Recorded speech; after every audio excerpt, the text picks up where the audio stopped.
Styrofoam से बने cup और डिस्पोजेबल प्लेट्स का इस्तेमाल आजकल बढ़ता जा रहा है। ज्यादातर इनका चाय, कॉफी और सॉफ्ट ड्रिंक्स यानी कोल्ड ड्रिंक्स जैसी चीजें पीने के लिए इस्तेमाल में लिया जाता है। स्टायरोफोम पॉलीस्टायरीन प्लास्टिक से निर्मित होता है। ये प्लास्टिक की गैस से भरी हुई बहुत छोटी छोटी बॉल्स से मिलकर बनता है।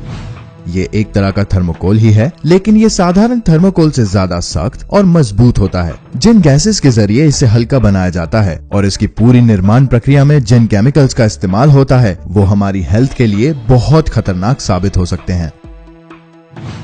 इसमें पाए जाने वाले केमिकल्स का जब जानवरों पर परीक्षण किया गया तो इसमें कुछ ऐसे तत्व पाए गए जो कि हमारे शरीर में कैंसर तक पैदा कर सकते हैं। स्टायरोफोम से बनी चीजों में जब गर्म लिक्विड डाला जाता है तो इसमें मौजूद पॉलीस्टायरीन मटेरियल उस गर्म लिक्विड में घुलने लगता है।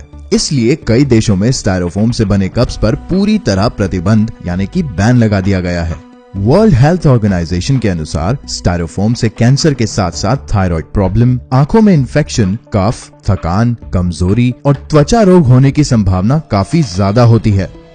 कोल्ड ड्रिंक्स, पानी और ठंडी चीजों का स्टायरोफोम से बने बर्तन में सेवन करना इतना बुरा नहीं होता, लेकिन चाय, कॉफी और सूप जैसी बहुत तेज गर्म चीजें इसमें डालने पर यह न्यूरोटॉक्सिक बन जाता है, जो कि हमारी दिमाग की नसों को बहुत ज्यादा कमजोर बना देता है। प्लास्टिक की वजह से इन्हें रिसाइकिल करना भी एक मुश्किल काम बन जाता है, जो कि हमारे साथ साथ हमारे वातावरण के लिए भी हानिकारक है।